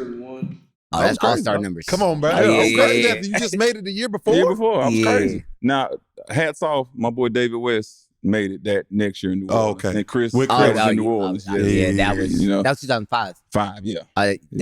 Well, No, that was pop. 8. Oh, 2008. Yeah, so yeah. So just to that's know, the year Chris should have won MVP too. Yep. Yeah. It's a lot of bullshit. It was a lot of bullshit. Hey, listen, they had something against the Trey 4. I'll tell you that. Yeah. They had something against the Trey 4. They want us to take over, man. Damn, that's crazy. What was he just talking? When did Oh yeah, All-Star. when did life change for you? And what I mean by that, like, obviously from Winston-Salem, you get drafted, you're an all-star. Yeah. But like in all those moments, it's like surreal moments. But when did life like really change? Probably when I purchased my first house. Like really like a house. You know what I'm saying? Like where I was gonna cut the grass, you know, and really pay bills and really start growing up as a mature man, you know, thinking about his next moves, which, you know, could have been marriage at the time, but, you know, I was, about 27, so it wasn't really on my mind then. It was more so just retaining what I got. You know, coming from where I'm from, man, just a little bit is enough for me. So, you know, the biggest thing was just retaining it, not losing it to no stupid stuff, and, you know, just being serious with myself. And to kind of come back to that question you asked me about what I did in All-Star, being that it was my first, I just went around and got everybody's gear. Because again, I didn't know if I was gonna ever come back, so I still got that bag with like KG stuff. Because again, I was a fan, so I got a chance to run over to him. I remember coming into the locker room from that standpoint. He was like, "Oh, this motherfucker!" I said, "Oh shit!" I said, "Here you go, here you go." But you know, it was all in good fun, man. So you know, for that part, you know, I just wanted to finish that question. But again, just when I really was starting to live, it was just it was right around the time when I bought my first house. So that was like 06, 07. Yeah, I mean, it was just a blessing, man, because I grew up in a little matchbox house. Yeah. You know, it's just big enough for me, my brother, my mom, and it was just a blessing, man. Like, again, real humble, man. Yeah. Like, that was it. I was a car guy. Like, I loved old school cars, so I can say when I bought my first old school car, that was pretty cool. I actually still got it, too, which is crazy. Yeah. What kind of car is it? 73 Caprice. Oh, damn. Drop top. Damn. Yeah, man. Got a 502 Ram jet engine in there. Like, see, I'm a country. Yeah. I'm ready to go. Yeah, that motherfucker from the country. Yeah. Hey, how easy did Steve Nash make the game of basketball? Easy. All I had to do was run lanes, like playing on the same team as Jason Kidd. Yeah. Similar type player. Yeah. But Nash, like I say, and I hope basketball kids that are listening to this, you got to make yourself a threat no matter what. So that's one thing Nash taught me. Even though he was trying to find Dirk and Finn, if he seen he had an opening to score, he was taking it. Like, he was taking it no matter what. And then again, you got to look at the people you're around. You know, you want to start carrying yourself like a professional, like they were. So when I was seeing them working on their shots and stuff, it was just like it was second nature. I had to do it because I knew, again, we go back to depending on me, accountability. And they had their fun, you know what I'm saying? I done met them out and stuff like that, but at the same time, I knew it was business after that. You know Because there's a bigger goal. Yeah, I was about to say. Especially Nash, because, you know, after he left us, he went and got the MVP twice. So I was around some people that caused me to want to be an all-star. You know, like, it wasn't no just me BSing it. I made it to the league, I'm done. I got in this thing, and because of them, I was able to stay for 10 years. Like, and not, never thought. When did you realize, like, the business aspect of basketball? That's a great question. Cuban started coming around talking to us about stocks and bonds. I think we went through a lockout early in my career. I want to say like 07 maybe. I keep looking at my stat guy. Hey. I know it was one in 11 or something too. 2011 was the lockout for when. But I think it was one like when I first got there. It was. But again, for me, financially. It was a late start. It almost became a lockout. Yeah, it was something like that second year, I think. But either way, man, just understanding, like, again, the money goes fast. Like, people think, you know, because you make the millions, people forget about taxes, states you live in, and all that stuff. So, again, for me, it was just understanding who I was, man. understanding my lifestyle earlier. Yep. Don't do. I wasn't a Michael Finley guy. Yep. Don't let you still know. Don't let them vets that got it trick you into thinking you got it. Hey, listen, you just hang with them. Yeah, that's it. You hang with them. You don't spin with them. You hang with them. Okay. Yes. Know that. I'll be in the room with you. Yep. If you invite me, that means I know it's on your tab. No facts. I'm not inviting you to shit. Right. Because I'm gonna stay in my lane. Yeah. But it's crazy because you blessed. Yeah. Taxes here. Different. I learned that quick too. That's why another reason why I stayed. You had 7 years here. Yeah, basically 6.5. Yeah, 6.5? I got traded halfway through. Okay. Yeah, 6.5, 7. Oh, you got traded halfway through? Yeah, man. They traded me 2009. So 2 years, 3 years after I made the All-Star. How was that process? Oh, it sucked. Getting traded in the middle of the season? But you got to think too, he was here for a long time. Yeah, I was here for a while. That's what makes it worse. That's what makes it worse too. And the impact I had on the city. Mm-hmm. You know what I'm saying? Like for me, it was bigger than just playing for the Mavs. Like people actually wore headbands and wristbands. Yeah. Like I still got kids or grown men now. Bro, you got me through middle school, man. I'm like, huh? Yeah. You know what I'm saying? Yeah. But I appreciate it. Mm-hmm. You know, so it was just a humbling experience, man.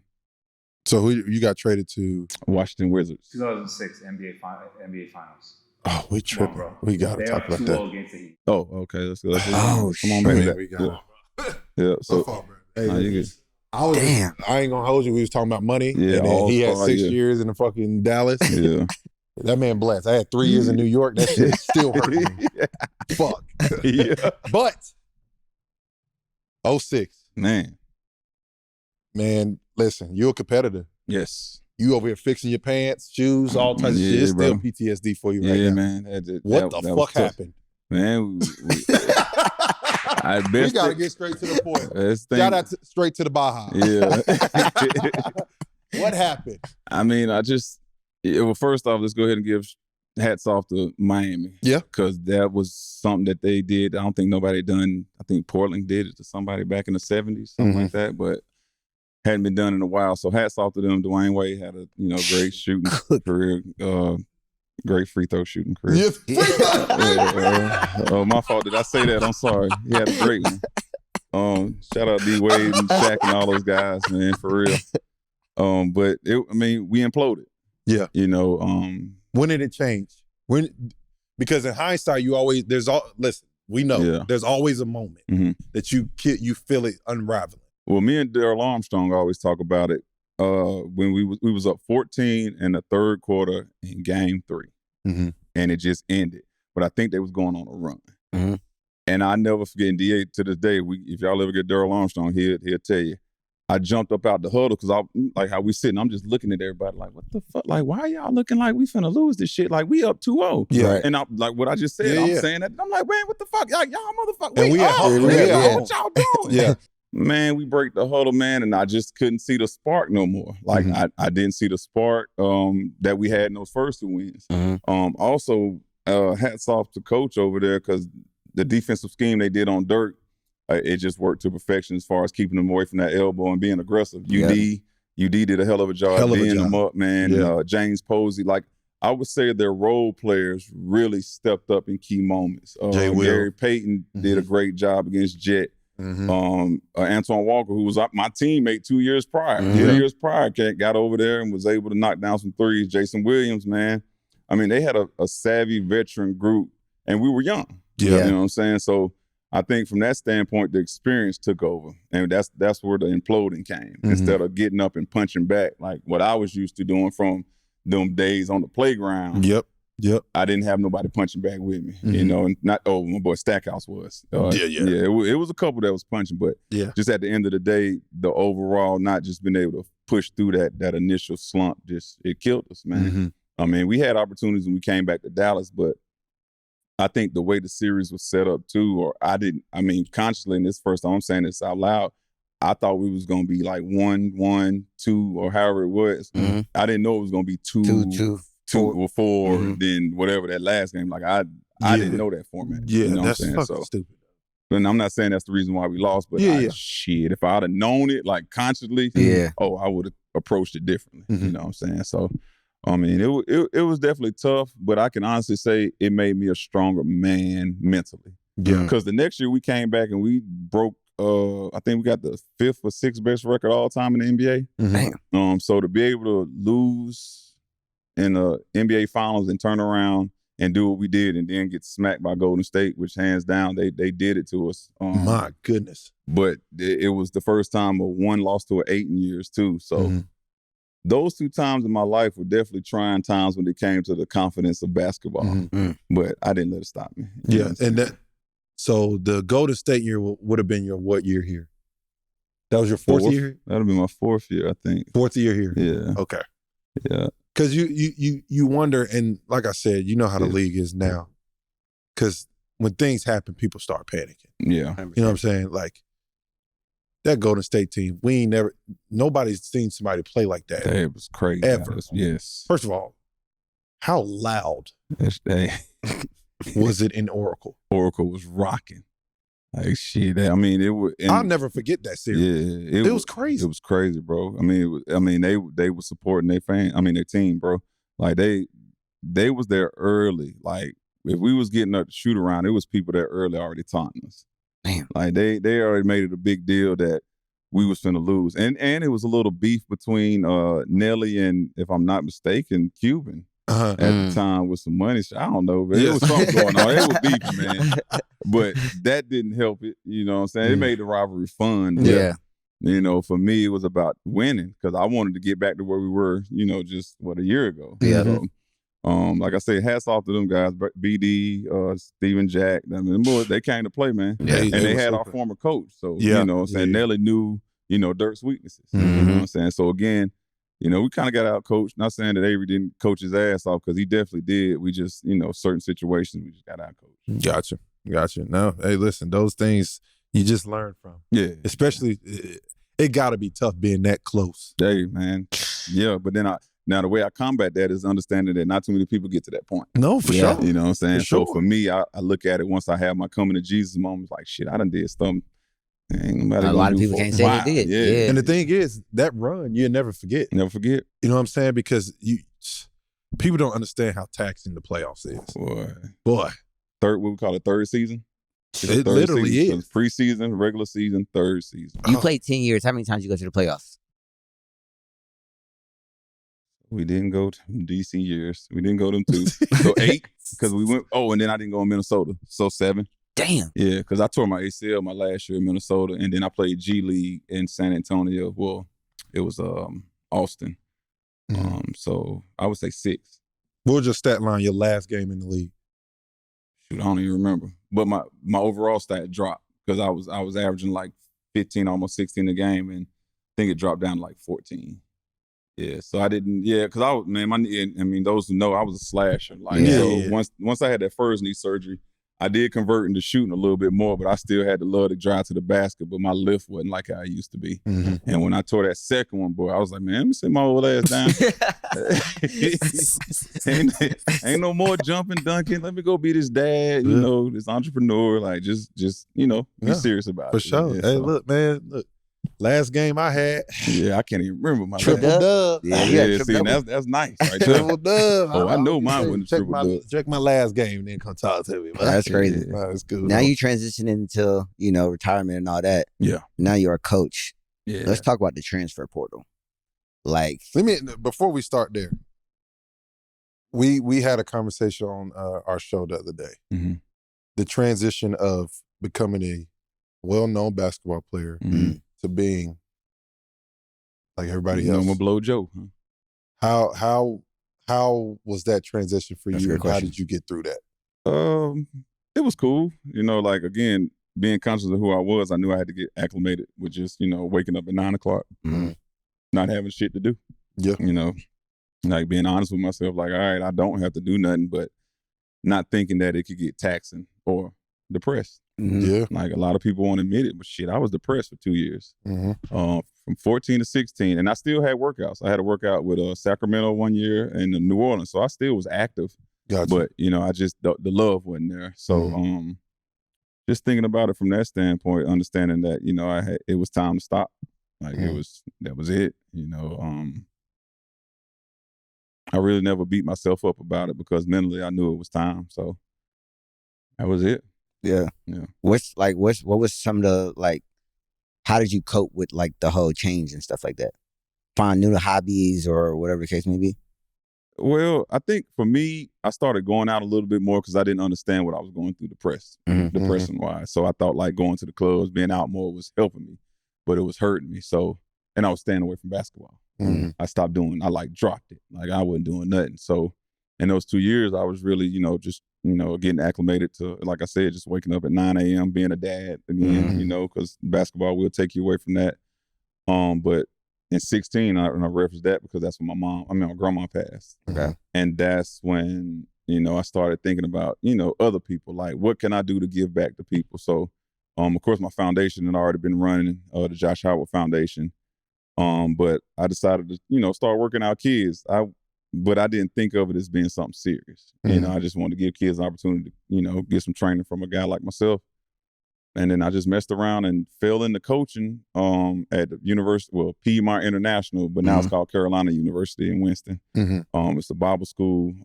I was the first Black coach they ever had, which was a barrier breaker because they wasn't known to having, African Americans on their campus. So for me to be their first coach was, showing a sign that they was willing to change. So that was a cool, that's big time, first introduction into coaching, and that kind of took my mind from, all right, I'm a retired player to now I'm a coach, So, and seeing the success I had, because trust me, fellas, I did not think I was going to be a coach.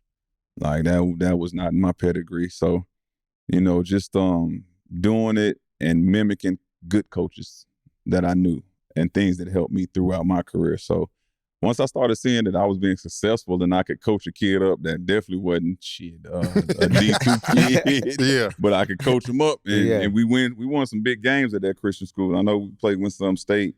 I never forget going over there. We didn't win the game, but I heard people saying, man, is this Livingstone? We ain't never seen this team. And we literally across the bridge in the woods by Old Salem. And they didn't know, but we gave them a fight of their life until about the last 5 minutes. They started shaking them keys. For those who know, y'all know. When some state started shaking them keys, boy, you go ahead and warm that bus. About to get real ugly. So that experience really propelled me into like, all right, I wanna, chase this new success that I'm having, but what level do I want to take it to? Gotcha. You know what I'm saying? So I knew athletic director could have been in the mix, but I didn't know if I wanted to deal with that administration from the first program. So I got down here to UNT Dallas, man, and shoot, NAIA level of basketball is almost, if not in my mind, D2, because we play teams like UTD. I went down this year and played Rice, and we beat them. D1 school, nobody was expecting that. So, for me to be able, again, to coach guys up was like one of the things I knew I could do, and then just teaching them about the game. Like I told y'all, I got tired of training kids, as far as college-wise, that wouldn't retain that information and apply it. So for me, again, just trying to get them to understand like the game, learn the game, and know when to do what certain things was like the biggest thing as far as coaching. And then the opportunity came up this year for me to be the athletic director at the school I'm at now. So now I'm in a dual role where I'm the athletic director and I'm the head men's basketball coach. Damn. Now congratulations. It's fun, man. Because like you say, thank you. I'm using my platform now, UNTD's platform, to give these young men and women opportunity, bro. And just like all we had, like in college, like man, you never knew how much those ADs cared about you or how they pushed you to be something great, man. So I had some great ADs, and Ron Wellman and Mr. Curry, who's at Wake Forest now. Hell, even Coach Stanley, who's still alive from my high school at Glen High. So it kind of encouraged me to, step into this role, even though I've never had an experience, but to step into it and really take advantage of it because I know what I got to do, to make it a successful program. I just got to get it done. So for sure. Yeah, it's been a hell of a ride, man. Like I said, I never thought I'd have been an AD and a coach, but I'm going to rock with it. What's the hardest thing about coaching? Patience. With these new kids now, like you say, they think they know it all, especially, like I say, with me, who I am. Like, I didn't rebuttal. I had a kid tell me synergy was fake. Huh? Exactly. Do you hear me?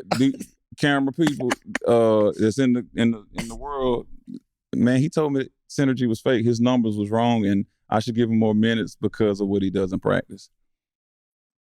Oh, Lord. Listen, fellas. These damn kids. Y'all hear? Yes, listen. And that's another episode of I told you, we got episodes. I got stories. These damn kids. Bro. What the hell? And said it to my face. And after he said it, I said, well, you know what? Give me some numbers to some schools you want to transfer to, and I'm going to call those coaches.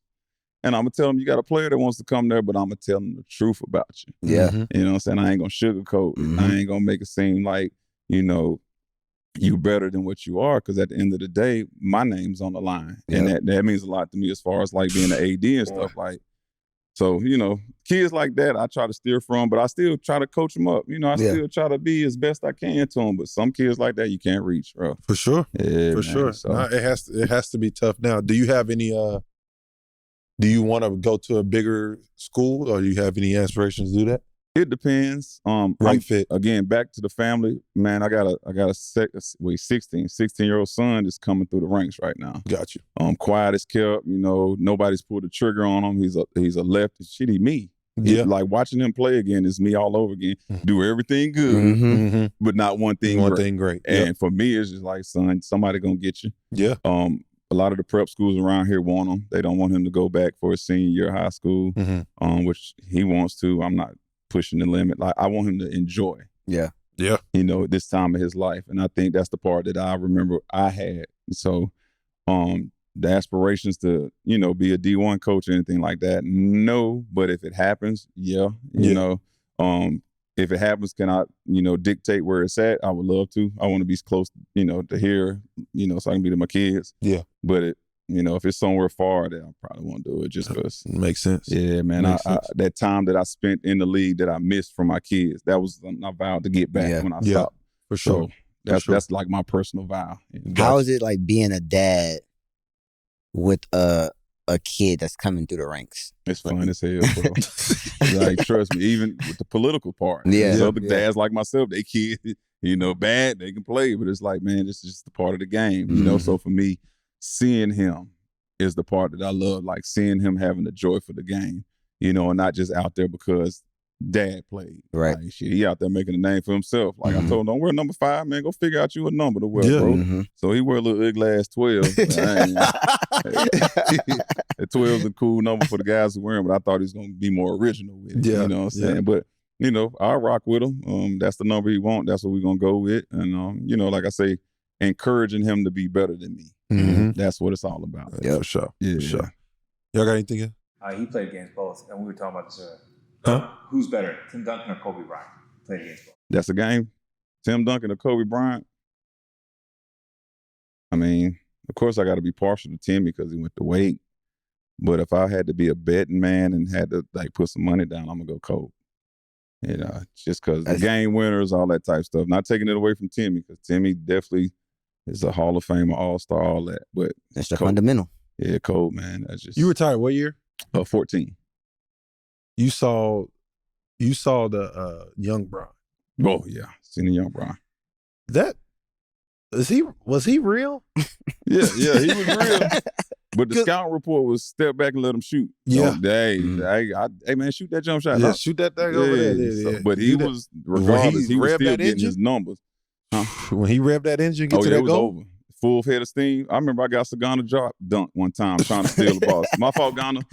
That we might can find that online too, boy. Because boy, I remember looking one way. Next thing I know, I seen the back of LeBron's shoes, and Ghana was up, and the ball was down. I was like, "Oh shit, Ghana!" Came back down the court. I said, "Ghana, my fault, man. Shit, I tried to steal it." Ghana, it's okay, J-Ho. That's my dog. Sagana drop. It'll be a disservice if we both played for Dallas. We don't talk about Dirk. Oh, yeah, definitely. Talk about Dirty and what he meant to this city, what he meant to you, and just and that's AJ's favorite player. That's my favorite player growing up. What is, how different was he? Man, he was an anomaly. He was something that you never thought you would see. Just from his history from overseas before he even got over here, like the background he had, military background, already getting $1 million contracts at 18. He had already solidified himself as a superstar over there, but just the things that I took for Dirk, or one of the top things is just his work ethic, his professionalism. Him and Holger, the way they stayed in and worked on their craft night in and night out on that jump shot. And just being personable, lending a helping hand. Just Dirk was the model NBA MVP, man. And even for me to be a part of that with him is another, milestone for me that, just being a part of this organization and having a chance to play ball with an all-star and a Hall of Famer like that, man, it means a lot to me, and just him depending on me. That was a great moment because I got a bunch of pictures in my phone that I could post of him just hugging and embracing me because, again, I know he was going through a personal challenge having to deal with being the face of a franchise, and he needed strong guys behind him that was going to push him to be where he was at. So, and he knew, let somebody try to punk. He knew I was one of his enforcers. He knew I was coming. Like, bro, I ain't care. Like, I need him to play so I can play. Exactly. So, it's just great to have a guy like him. And then one of the coolest things is my guy. He was down to earth. I never forget him getting on the bus a couple of times rapping Wu-Tang, and I'm like, who told you? I mean, I know Wu-Tang is worldwide, but how you know about it? Shimmy, shimmy, y'all, shimmy, yam, shimmy, yay. Oh, baby, I like it raw. I'm like, okay, talking about that. Hey, Dirk has hang out with me. Yeah, Dirk has a coach. And Dirk, he's came to a couple of my little shindigs that I had in the city, which I appreciate the support too back then because it was hard to get a superstar out like him. So it's been a couple of times where he's came out and supported me, and that just let me know how genuine he's been about me. Even till we did a documentary about Game 7s. I don't know if y'all seen that. I think it's on Hulu or Amazon. Y'all need to check it out. Game 7. Let me watch that. But it talks about when we beat the Spurs finally in Game 7 down there in San Antonio. And it was pretty cool to do the interview. And the lady that was over it was telling me that Dirk was trying to wait for me to get down there because I hadn't seen him in years outside of the games. Yeah, so it was just like, like seeing him was just awesome, man. And just, reliving those moments, man. So yeah, like you say, Dirk, and again, what he means to the city, this Dirk, Texas. For sure. Yeah, for sure. 100%. You left here at 2010. 9, I think. It was 2010 midseason. Midseason, okay. 9, and then they won a championship the next year. Were you a little bit tight? I think a year and a half. Well, yeah, 11, whatever the hell it was. Nah, because I was thankful that I guess the guys that were still left, Dirk, Jason Terry, and Kid and Daryl Armstrong. So them guys, I was thankful for those guys. I celebrated with them. Was I a little salty? Yeah, I mean, of course you spent time with the franchise and they won and you just left. Yeah, of course. And then you've been there. Yeah, I had certain feelings about it, but at the end of the day, being adult about it, understanding again, like shit, I was a part of this. If it wasn't for me and my sacrifice, them guys wouldn't have had that. So 1,000%. Nah, man, I take that with a grain of salt, man, and understand that the championship I won was just being able to be a part of this organization, bro. Yeah, 1,000%. I remember I asked Marcus Smart that this past summer. He was like, so you was in the fucking living room, mad as flaming. I know he was busy. Yeah, I know he was hot. But nah, man, listen, this has been an unbelievable question. Yes, sir. So obviously debate. Do you think your class is the greatest NBA draft of all time? Well, yeah, you already know I had to be in this debate so many times, man. I mean, if you look at of course, 96. Yeah, I was about to say that. I mean, if you look at that picture, bro, it's definitely more Hall of Famers. Yeah. Asia, Kobe, Ray, Allen, Nash. But like, put it in your perspective is LeBron, Chris, obviously D Wade. Yeah. Then you look at Chris, Kaman, Melo. Yeah, Melo. You, Mo Williams, Kyle Korver, like a lot of depth out of your draft. Barbosa.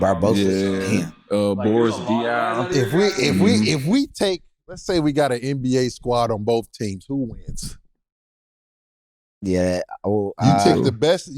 Yeah, 03 probably. Yeah, because 03. But 03. I mean, they got fucking. You got Kobe. You got point guards. You still got Bron. You got Melo. Like Chris Bosh. Oh yeah. I look at it from like a flop perspective too. Like who didn't last long in them pictures too. You know what I'm saying? David West, TJ Ford, Kirk Heinrich. Go to 96. Marcus Bank. There's a lot of guys with long careers here. I forgot about Marcus Bank. Yeah. Kendrick Perkins. Luke Walton. Let me look at that. Damn. Yeah, I forgot about Luke. Luke Rittenauer. I forgot about him. Oh, damn. He had a good career. Obviously, Yeah. Keys. Yeah. Keezy, Yeah. Like there was a lot of guys that came out of that draft. Yeah. So Oh, yeah, three. they did us some justice because when I do see the picture, of course, 96, they got all of them. Like Yeah. our little draft, they don't show, but the main guys. Yeah. But I agree with you. And it's another draft class that was like 89 or something like that. 84. 80. Yeah. Michael's draft class. MJ class? But yeah, they had Allen Iverson, Marcus Camby, Sharif Abdul-Rahim, Stephon Marbury, Ray Allen, Antoine Walker, Kerry Kittles.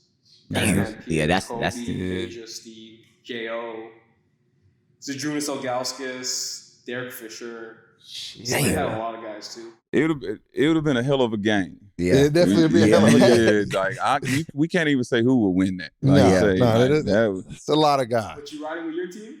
yeah, hell yeah. Yeah, you know that. Fuck that. Yeah, hell yeah. You know that them for boys, sure. and I was an old head. You get what I'm saying? Like I graduated from college. The rest of them boys straight out of high school, basically. Yeah. 2 year, 1 year players. No cap. Hey, John, I got a business question. Okay. So you a 10 years, right? 10 years, yeah. You qualify for the pitching? Mm-hmm. Ooh. Yep. Yeah, that's a blessing in itself, man. I hope they get Snead right. Oh, they should. Sure. Yeah. Like, I mean, They got especially in to. this situation, man. So, I think things like that, it's a no-brainer. Like, Yeah. they should take care of that man, Because again, it's not gonna hurt him. not gonna hurt him. And then the sacrifice that we put, man, I know your knees hurt. For sure. I mean, what? and the thing is, he's still out there doing everything he can to get that. Like, Yeah. Like, let him have the ball. yeah. Right? Like, I don't, yeah. I mean, I don't know how that works in that profession of insurance, but I don't think it ain't nothing but a click of a button. Exactly. Yeah. You know what I'm saying? So I hope y'all hear that and get him his insurance, please. For sure. Yeah. Need to have that. Before we get out of here, Yeah. I want to talk about, I think it's a topic in basketball right now with March Madness. And obviously now you're a head coach, the transfer portal. I think I read something the other day. It's like 700 players has entered the portal. So far? It was it's it over might 1,000 be now? more It's than over that 1,000. because I went and looked at some kids on Wednesday down in Houston, and my assistant coach said 2,000 names had just been added. Damn. So it's probably, yeah. As And a for me, coach, yeah. as a coach, I think the transfer portal, it's good that these kids are getting the opportunity to make money. Yes. NCAA has made a lot of money off of our backs. Like, and they know it, we know it. But I think there should have been some type of regulation on, certain things you can do as far as transferring. Like maybe you can only transfer once. Yeah. You get what I'm saying? I think it should be one time. One time. It Just, don't work. Okay, yeah. bet. And maybe leave the agent part out and let the school be the agent. Mhm. You know what I'm saying? A school has to contact another school in order to talk to a kid about coming. Mhm. It shouldn't be no outside sources. What I'm thinking, of course, I don't know all the ins and outs, but I do know from my position where I'm at, and even my school with the type of resources we have, I can't just ready and go get a D1 guy. Now, can I talk to him and sell him I'm going to say sell him a dream, but sell him on my school? Mhm. Hell yeah. Yeah. I'm definitely going to do that because I've had D1 players transfer to my school and actually make it overseas. Jules Moore is one guy Mhm. that just did that maybe 2 years ago. So Mhm. for me, I know the opportunity is there for guys from the NAIA all the way up, but these kids just jumping ship because the coach told him he had to sit down. Yeah. Or he didn't get an opportunity to shoot the three he wanted that day. So instead of sticking it out and realizing, like, again, man, everything is earned, not given, and go take it. Yeah. Like, for me, that's the lost art of, I think, being a tough-nosed basketball player. Yeah. Because guys quitting now. Like, Yeah. I don't hear too many girls getting into the transfer portal. Do you hear that? No. Not On the really. flip side. That's Yeah. a great That's point. a great point. That's a Right. great point. So I think that's a good research question because again, I've never heard nobody say, "Damn, the girls' transfer portal's packed." Yeah. You know what I'm saying? So I think it's more loyalty in that with the women because again, I started off coaching women too. Like I did AAU and then I coached Livingstone girls with Coach Howard, who's an assistant at Mississippi State right now. Her and her husband allowed me to do that, which was dope. But just seeing how women operate compared to men, like and me being a high level basketball player, and that was my first time seeing. They had 1,000 join as well. They did? Okay. Yeah. That's crazy. Yeah. Yeah. That is wild. But listen, do you think Kawhi Leonard deserves a statue in Toronto? No. I told you. I didn't know you should be asking All me. community stuff, you being there for time matters just to get a statue. Yeah. Like, His jersey retired. A statue's crazy. He got a what did he force his way up out of where he was at? San Antonio, right? And then, I mean, he did something that I've never seen nobody do, if you think about it. His jersey should be in the rack. Yeah, his jersey's for sure. 100%. A Statue's statue's crazy. Statue. Now, I don't, because I played with a guy who got a statue. All right, pause. Excuse me. So, yeah, so from that standpoint, not saying should he get a statue in San Antonio?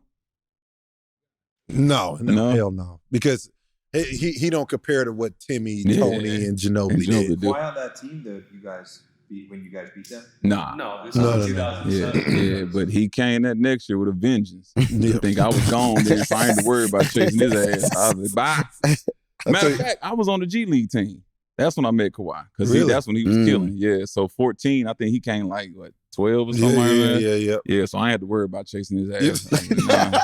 And you remember, man, I came in the league where I had to play against AI and all them guys. But then Steph and them came, but they wasn't Steph that we seen until I left. So I got lucky to kind of get out. Because I know one time I tried to get Durant crossover. I was like, I'm about to get this.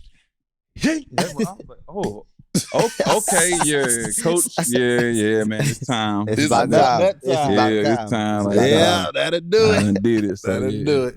Man, we appreciate you. It's been an unbelievable pod. Yeah, man, very informative, and what people need to know, the real things, the ins and outs on just having that dog and just getting to where they want to get in life and understanding.